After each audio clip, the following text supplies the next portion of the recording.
Hey guys, welcome back. तो एक नई क्लास में आपका स्वागत है। और अब हम लोग क्वांटम मैकेनिक्स में आगे बढ़ते हुए जो बेसिकली हम लोगों ने वेव फंक्शन की शुरुआत कर दी थी, और आगे इसी में अब हम लोग ऑपरेटर्स, श्रोडिंगर इक्वेशन, इसी की चर्चा आज करेंगे। तो हम लोगों ने देखा क्या था लास्ट क्लास में कि जो वेव फंक्शन था वो कोई भी खुद का उसका कोई फिजिकल सिग्निफिकेंस नहीं था, यानी कि वो कोई भी एक फिजिकल क्वांटिटी को नहीं दर्शा रहा था। और अगर हम उसका स्क्वायर कर रहे थे, उसके मॉड का स्क्वायर कर रहे थे किसी एक पर्टिकुलर वॉल्यूम में, तो वो प्रोबेबिलिटी को दिखा रहा था, है ना। फिर दो तरह से हम लोगों ने देखा था कि दो तरह से आपको क्वेश्चंस जो दिए गए होंगे वो या तो एक जो एक्स है उसके फंक्शन के फॉर्म में दिए गए होंगे, या तो फिर वो साई1 साई2 सॉरी फाई1 फाई2 जो उसकी स्टेट्स होती हैं अलग अलग, उनके लीनियर कॉम्बिनेशन फॉर्म में, जिसको हम वेक्टर स्पेस में अच्छे से पढ़ते हैं। तो अभी उसकी बहुत ज़्यादा डीप में बातें नहीं करेंगे वेक्टर स्पेस की। हम सिंपल ये एक हिंट देना चाह रहे हैं इस तरह से कि वेक्टर स्पेस से ही रिलेटेड वो चीज़ होती है जो ए फाई1 प्लस बी फाई2 प्लस सी, तो ये लीनियर कॉम्बिनेशन जो बनता है वेक्टर स्पेस से। तो ये आप जब आगे चल के और अच्छे से क्वांटम मैकेनिक्स को अपने पोस्ट ग्रेजुएशन आगे चल के और बड़ी क्लासेस में पढ़ेंगे तो ज़्यादा अच्छे से आपको मैथमेटिकल पॉइंट ऑफ व्यू समझ आएगा, है ना। अभी तो हमें क्वेश्चंस को सॉल्व करना हमारा मेन जो पर्पज है। तो आज हम लोग शुरुआत करते हैं ऑपरेटर्स की, है ना। ऑपरेटर्स क्या होता है, लास्ट क्लास में हम लोगों ने टाइम एवोल्यूशन वगैरह ये सब चीजें देख ली थी। आज हम लोग बात करते हैं क्या चीज, ऑपरेटर्स। ऑपरेटर्स क्या होते हैं, देखो सिंपल सी बात समझो। ऑपरेटर्स का एक सिंपल जो मीनिंग होता है वो ये निकल करके आता है कि आपने किसी एक पर्टिकुलर चीज को किसी एक फंक्शन के ऊपर ऑपरेट किया है। ऑपरेटर का मतलब समझ रहे हैं ना कि कुछ इस तरह की चीज जो एक इंजन की तरह काम करती है। इंजन समझते हैं ना कि इंजन की तरह काम करती है और किसी चीज के ऊपर ऑपरेट होती है, और उसमें से कुछ नया रिजल्ट, तथ्य कुछ नया निकाल करके देती है, तो उसी को बोलते हैं ऑपरेटर। तो कितने तरह के, थोड़ी बहुत ज़्यादा इसमें हम लोग डिटेल में उसके थ्योरेटिकल बैकग्राउंड पे नहीं जाएंगे, हम लोग सीधा सीधा उसके मेन मेन एक्सप्रेशंस देखेंगे, क्योंकि अपने पास जो समय है उसका अभाव है, ठीक है। तो फर्स्ट थिंग इज हमारे पास मोमेंटम ऑपरेटर, है ना। जैसे ऑपरेटर का एक थोड़ा सिंपल ऐसे मतलब समझ लेते हैं कि जैसे मान लो हमारे पास लिखा हुआ है कि डी बाई डी एक्स, है ना। डी बाई डी एक्स, तो क्या करते हैं, मान लो हमारे पास एक फंक्शन दिया गया है, उस फंक्शन पे हमने इसको ऑपरेट किया। मान लो हमारे पास फंक्शन है एक्स स्क्वायर, ये हमारे पास फंक्शन था, तो डी बाई डी एक्स ने इसके ऊपर ऑपरेट किया, और ऑपरेट करने के बाद जो रिजल्ट है that is 2x, that is 2x। उसने इसमें ये ऑपरेट करके ये रिजल्ट निकाल करके दिया। मान लो हम एक्स स्क्वायर के ऊपर इंटीग्रेशन ऑपरेट करा दे, है ना। इंटीग्रेशन भी अपने अपने ऑपरेटर है, तो इंटीग्रेशन क्या ऑपरेट करके देगा कि ये इसको x³/3 कर देगा, है ना। तो ऑपरेटर, या मान लो अपना इस पे एक्स स्क्वायर पे स्क्वायर ऑपरेटर लगाते हैं। ये स्क्वायर भी क्या है, अपने आप में ऑपरेटर। भाई ये चीज क्या है, एक ऑपरेटर। तो स्क्वायर का ऑपरेट करके देगा, x⁴ कर देगा। मान लो हम स्क्वायर रूट ऑपरेटर, ये ऑपरेटर लगा दे, स्क्वायर रूट, तो अंडर रूट x² क्या हमें देगा, x दे देगा, है ना। तो ये चीजें होती है ऑपरेटर का। मतलब ये होता है कि कोई पर्टिकुलर थिंग एक फंक्शन पे लग रही है और उससे कुछ नया रिजल्ट बन करके आ रहा है। तो हमें जो बेसिकली क्वांटम मैकेनिक्स में चीजें पढ़नी है, हमारी फिजिकल डायमेंशंस टाइप की चीजें होंगी, जैसे मोमेंटम हो गया, एनर्जी हो गई, kinetic energy, potential energy, position, ये सारी चीजों के हमें ऑपरेटर पढ़ने होंगे, ठीक है। तो पहला ऑपरेटर क्या हमारे पास, मोमेंटम ऑपरेटर।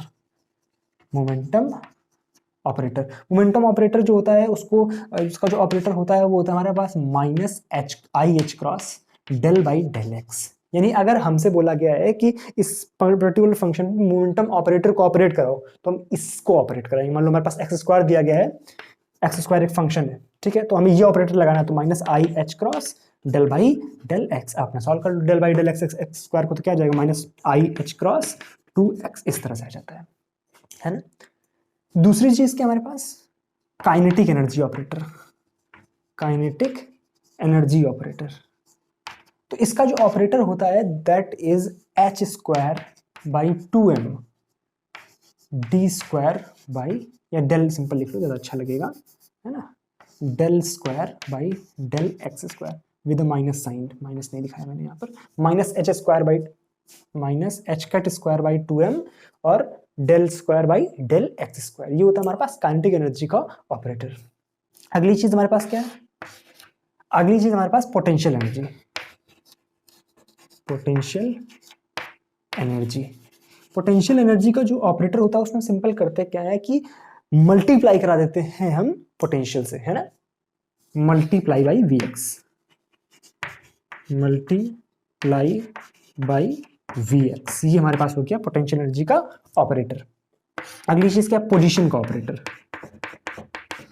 तो पोजीशन का जो ऑपरेटर होता है उसमें हम क्या करते हैं, सिंपल मल्टीप्लाई करा देते हैं पोजीशन से, है ना, multiply by x, multiply by x, जो हो गया हमारे पास पोजीशन का ऑपरेटर। तो ये हमारे पास कुछ इस तरह के ऑपरेटर हैं जो कि हम ऑपरेट कराते हैं, जो प्रैक्टिकली हमें जो जनरली देखने को मिलते हैं वो इस तरह के ऑपरेटर होते हैं। अब टोटल एनर्जी का ऑपरेटर बोल दिया जाए तो kinetic energy plus potential energy, यानी minus H cross square by 2m del square by del X square plus V X, इसको ऑपरेट करा देंगे, है ना। तो इसका एक नया नाम दे दिया जाता है हैमिल्टोनियन ऑपरेटर। क्या बन जाता है ये, हैमिल्टोनियन ऑपरेटर, ठीक है। और भी कुछ ऑपरेटर होते हैं, एक होता है हमारे पास एडजॉइंट ऑपरेटर। क्या होता है, एडजॉइंट ऑपरेटर। थोड़ी सी जगह बनाते हैं फिर बताते हैं आपको। तो आई होप यहां तक की बातें आपको क्लियर हो गई होंगी। अब नेक्स्ट चीज हम लोग देखते हैं कि एडजॉइंट ऑपरेटर क्या होता है ना। क्या चीज, एडजॉइंट ऑपरेटर। एडजॉइंट ऑपरेटर में सिंपल हम करते क्या है, मान लो दो ऑपरेटर हैं ए और बी, और कोई वो कुछ इस तरह से रिएक्ट करते हैं, एक दूसरे इस तरह से ऑपरेट करते हैं कि अगर हम बी को साई पे ऑपरेट करें, ठीक, उसका कॉम्प्लेक्स कॉन्जुगेट लें, ठीक, उसको साई से मल्टीप्लाई करें और पूरी एक्स के ऊपर हम उसको इंटीग्रेट कर दें। वहीं दूसरी छोर पर हम साई को ए साई में मल्टीप्लाई करा के उसका हम एडजॉइंट लें, सॉरी एडजॉइंट नहीं, क्या बोलते हैं, समझ लो ना, है ना, वही चीज, ठीक। और उसको इंटीग्रेट कर दें एक्स पर, कॉम्प्लेक्स कॉन्जुगेट, ठीक है। कभी कभी नाम इस तरह से नहीं आता है, और ये आपस में बराबर हो। तो इस कंडीशन को अगर ये ए और बी सेटिस्फाई कर रहे हैं तो ए और बी, इस तरह से बोल सकते हैं कि B is adjoint of A, B is adjoint of A, या A is adjoint of B. तो इसको इस तरह से दिखाते हैं कि B is equal to A dagger. इसका मतलब क्या है, बी जो है वो ए का एडजॉइंट है, या ए जो है वो बी का एडजॉइंट है, ठीक है। तो ये होता है हमारे पास एडजॉइंट ऑपरेटर। सॉरी मैंने यहाँ पे थोड़ा सा एक गड़बड़ लिख दिया, ये आपका स्टार इस पे लगा हुआ है, ठीक है ना, इसका कॉम्प्लेक्स कॉन्जुगेट लेंगे, ठीक है, ए साई का नहीं, ठीक है। तो अगर इस ये कंडीशन सेटिस्फाई हो रही है तो ये क्या बोलेंगे हम, बी जो है वो ए का एडजॉइंट है, ठीक है। क्वेश्चन भी आपसे कुछ इस तरह से दिया जाता है कि क्या बताओ कि क्या डी बाई डी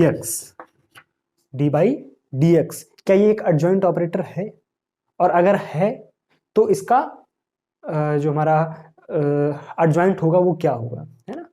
जैसे बी जो है वो ए का एडजॉइंट है तो इसका एडजॉइंट क्या आएगा हमारे पास। तो इसको हम इसी तरह से सेटिस्फाई कराएंगे, ठीक है ना। यहाँ पे रखेंगे, उसका कॉम्प्लेक्स कॉन्जुगेट लेने का प्रयास करेंगे, और इसको आप चेक करके बताएंगे क्या ये हमारा एडजॉइंट ऑपरेटर है, और जब है तो इसका एडजॉइंट क्या है, ठीक है। ऐसे बोल सकते हैं कि ये अगर सिंपल आपको बताना है इसका एडजॉइंट ऑपरेटर क्या है, एडजॉइंट ऑपरेटर क्या है, ठीक है। दूसरी चीज आती है हमारे पास हर्मिशियन ऑपरेटर। क्या चीज, हर्मिशियन ऑपरेटर। हर्मिशियन ऑपरेटर में क्या होता है कि बस जिस तरह से इसमें हम लोगों ने यहाँ पे दो ऑपरेटर लिए थे, इसमें हम एक ही ऑपरेटर से काम चलाएंगे, यानी ए साई का complex conjugate into psi dx is equal to psi star A psi into dx. क्या समझे कि अगर हम बी की जगह पर ही ए रख दें, यानी सेल्फ एडजॉइंट कर दें, तो हर्मिशियन ऑपरेटर को हम सेल्फ एडजॉइंट ऑपरेटर भी बोलते हैं। तो अगर हम सेल्फ एडजॉइंट कर दें तो हमारा क्या बन जाएगा, हर्मिशियन ऑपरेटर, ठीक है। ये हो गया हमारे पास हर्मिशियन ऑपरेटर की कंडीशन। तो ये कुछ हमारे ऑपरेटर्स थे, आईआईटी जैम के एग्जाम में कभी कभी इससे एग्जाम क्वेश्चंस आ जाते हैं, ठीक है। तो इसको भी आप अपने दिमाग में रखेंगे, और कोई दिक्कत हो तो नीचे बताना, ठीक है। अब कुछ आगे की बातें करते हैं। तो अगली बात हम इसमें क्या करते हैं कि हम अब किसी ऑपरेटर को अगर हम किसी वेव फंक्शन पे ऑपरेट कर रहे हैं तो जो एंड रिजल्ट हमें मिल रहा है उसमें से भी कुछ सच्चाइयाँ निकल करके बाहर आती हैं। तो मान लो हमने किसी एक ऑपरेटर ए को है ना। इसको हम जनरली इस तरह से एक कैप के फॉर्म में दिखाते हैं। तो हमने अगर एक कैप लगाया हुआ इसका मतलब ऑपरेटर है, ठीक है।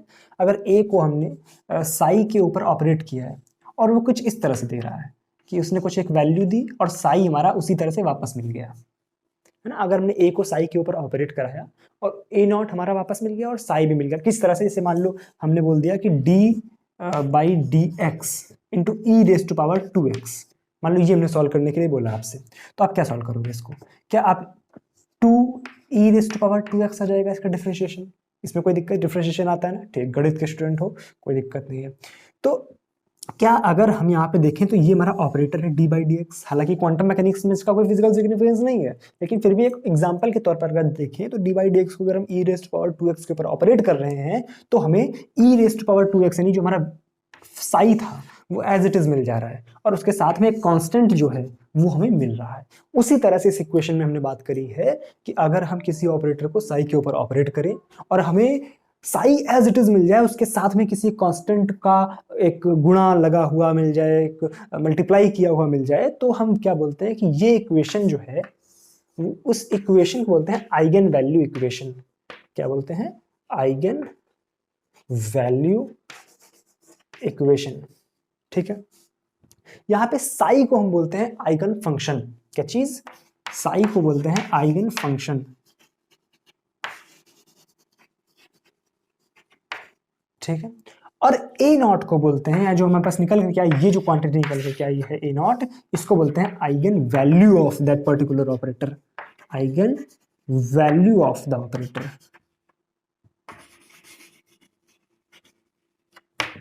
Eigen value of the operator. ये हमें कई जगह पर जो इक्वेशन है ये मदद करती है, किस तरह से, जब भी हम अभी आगे चल के हम लोग 1D बॉक्स हार्मोनिक ऑसिलेटरी चीज़ें पढ़ेंगे तो आइगन वैल्यू इक्वेशन की बहुत ज़्यादा महत्ता आएगी। मान लो हमें निकालना है कि ऐसे समझो, एक छोटा सा एग्जांपल अभी आगे और विस्तार से आपको समझाया जाएगा। मान लो हमारे पास कोई एक एनर्जी का सिस्टम था जिसमें पहली स्टेट, दूसरी स्टेट, तीसरी स्टेट इस तरह से थी, n = 1 था, ये n = 2 था, ये n = 3 था, है ना। इसके करस्पॉन्डिंग वेव फंक्शन साई 1 था, इसके करस्पॉन्डिंग वेव फंक्शन साई 2 था, इसके करस्पॉन्डिंग साई 3 था, है ना। तो आपसे बोल दिया जाए बताओ अच्छा साई 2 में क्या चीज, साई 2 में जो हमारा एनर्जी है वो कितनी साई 2 की, तो हम क्या करेंगे, एनर्जी ऑपरेटर का, किसका, एनर्जी ऑपरेटर का साई 2 के ऊपर इसको ऑपरेट कराएंगे और यहां पे जो भी हमें मान लो कुछ ई नॉट वैल्यू मिल गई, है ना, और साई 2 में एज इट इज वापस मिल गया, तो हमें क्या पता चल जाएगा कि जो ई नॉट है वो इस स्टेट की एनर्जी है, मतलब उस स्टेट का आइगन वैल्यू है। आइगन वैल्यू का मतलब उस पर्टिकुलर चीज के लिए उसकी वैल्यू है, उसको ऑपरेट करने पर जो चीज मिल रही है, एनर्जी को इस पे ऑपरेट कर रहे हैं तो एनर्जी की जो वैल्यू मिल रही है वो हमें यहाँ से इजीली मिल जाती है। इसको हम बहुत अभी अच्छी तरह से जब 1D बॉक्स और ये हार्मोनिक ऑसिलेटर सीखेंगे तो उसमें आपका इसका जो एप्लीकेशन है वो बहुत ज्यादा आएगा, ठीक है। इसको आप उतार लो और कुछ इसमें मेरे ख्याल से आपको नहीं बताना है अभी, इसको आप धीरे धीरे समय के साथ और विस्तार से सीखोगे। समय जो है वो सबको सिखाता है ना, समय जो है सबको सिखाता है, तो उसको नोट कर लिया। एक काम और करते रहना कि साथ में आप क्वेश्चंस को प्रैक्टिस करते रहना, है ना। क्वेश्चंस आप जेटली होगी, जेटली से पहली बात तो जो आपके पास प्रीवियस ईयर क्वेश्चंस होते हैं उनको तो करना है, ठीक है। क्वेश्चंस की और डिमांड हो तो आप जेटली से करो, जेटली में बहुत अच्छे अच्छे क्वेश्चंस दिए हुए हैं। और मेरे ख्याल से ग्रिफिथ्स में तो उस स्टैंडर्ड के मुझे क्वेश्चन ज़्यादा पसंद नहीं आते, मुझे जेटली के क्वेश्चंस पर्सनली अच्छे लगते हैं, उसके क्वेश्चंस का लेवल सही होता है और करने में थोड़ा सा इंटरेस्ट आता है। और प्रीवियस ईयर करते रहो, और कोई दिक्कत हो तो नीचे कमेंट सेक्शन में ज़रूर लिख दो, ठीक है ना। चलो उतारो इसको। तो अब श्रोडिंगर इक्वेशन की तरफ बढ़ने से पहले हम लोग बेसिकली श्रोडिंगर इक्वेशन में आज हम लोग क्या ही करेंगे, सिर्फ इक्वेशन लिख देते हैं उसको, है ना। तो अभी लिख देते हैं उसको और उसके पहले हम लोग एक्सपेक्टेशन वैल्यू के जो मुख्य मुख्य जो फॉर्मूले हैं उनको लिख लेते हैं, ठीक है ना। तो एक्सपेक्टेशन वैल्यू आपको दो तरह से लिखनी आनी चाहिए। Expectation value, basically expectation value का सिंपल मतलब होता है मीन, एवरेज, है ना, इस तरह से लिखते हैं इसको, मीन वैल्यू या एवरेज वैल्यू, इस तरह से इसका ये मतलब होता है सिंपल कि औसत क्या है इसका। तो हम लोगों ने दो तरह के वेव फंक्शन हम लोगों ने देखे थे कि अगर आपको जो साई एक्स है वो कुछ एक्स के फंक्शन के फॉर्म में दिया गया, लाइक ई की पावर एक्स या कुछ भी इस तरह से दिया गया है, या दूसरा हम उसको लीनियर कॉम्बिनेशन के फॉर्म में दिया गया, यानी इस तरह से अगर ए या सिंपल मान लो C1 into 5 1 plus C2 into 5 2, इस तरह से लीनियर कॉम्बिनेशन के फॉर्म में दिया गया है ना, इस तरह से। तो यहाँ पे किस तरह से लिखेंगे और यहाँ पे किस तरह से लिखेंगे, तो यहाँ पे मान लो कोई एक ऑपरेटर है ए ऑपरेटर, उसकी एक्सपेक्टेशन वैल्यू हमसे पूछी गई है क्या आएगी, तो हम सिंपल क्या करेंगे कि साई स्टार है ना into A psi d x upon psi star psi d x, कहाँ से कहाँ तक, माइनस इन्फिनिटी से इन्फिनिटी, ये आ जाएगा। और ये जो सिंपल होता है ये नीचे, इसका मतलब सिर्फ क्या होता है, नॉर्मलाइजेशन अगर नहीं है तो इसमें कुछ वैल्यू आएगी, अगर नॉर्मलाइज फंक्शन है तो यहाँ पे कुछ भी आपका सिंपल 1 आ जाएगा, ठीक है ना। उसी तरह से जब यहाँ निकालते हैं उसी ऑपरेटर के लिए हम एवरेज वैल्यू, तो सिंपल इसका फॉर्मूला क्या आ जाता है हमारे पास, साई ए साई अपॉन साई ब्रैकेट में साई, ठीक है।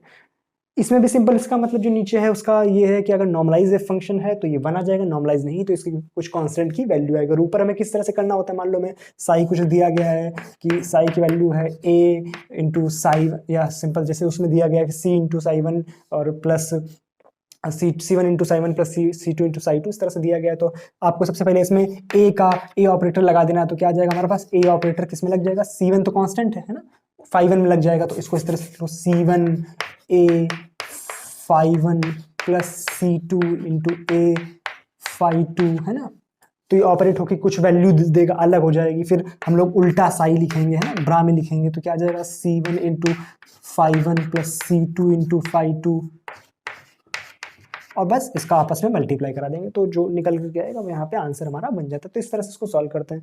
नेक्स्ट चीज, जब हम लोग श्रोडिंगर इक्वेशन यहीं पे लिखे दे रहे हैं, आपको इंट्रोड्यूस कराना है सिर्फ, और इसमें कुछ आज प्रैक्टिकल एप्लीकेशंस की बातें हम लोग जब इसके प्रैक्टिकल चीजें जो हम लोग पढ़ेंगे उसमें हम लोग करेंगे बात, है ना। श्रोडिंगर इक्वेशन आपको सिंपल अभी लिख के रख लेना है आपके पास, क्या चीज होती है, minus H cross square by 2m d square psi by d x square plus है ना V x into psi x is equal to E into psi. एक तरह से एनर्जी का एक आइगन वैल्यू इक्वेशन टाइप में आपको दिख रहा होगा, लेकिन एक्चुअल में इसको हम टाइम इंडिपेंडेंट श्रोडिंगर इक्वेशन बोलते हैं।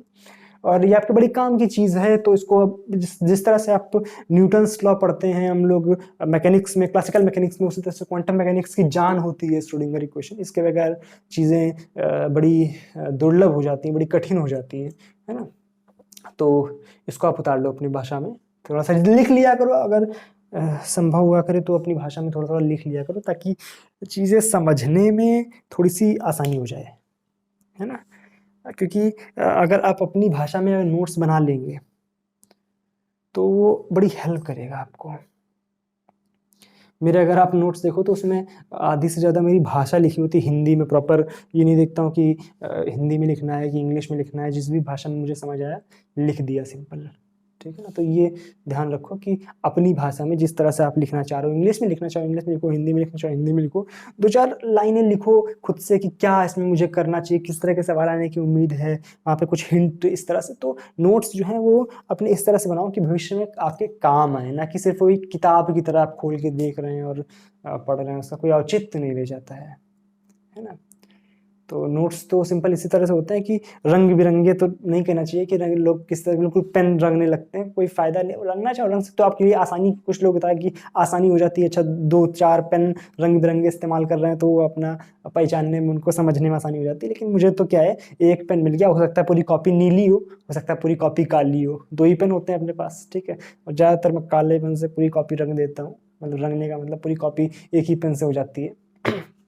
तो अपनी अपनी सुविधाएं होती हैं, है ना, नोट कर लो। और क्या ही बताएं, बाकी अब समय जो है वो निकलता जा रहा है ना।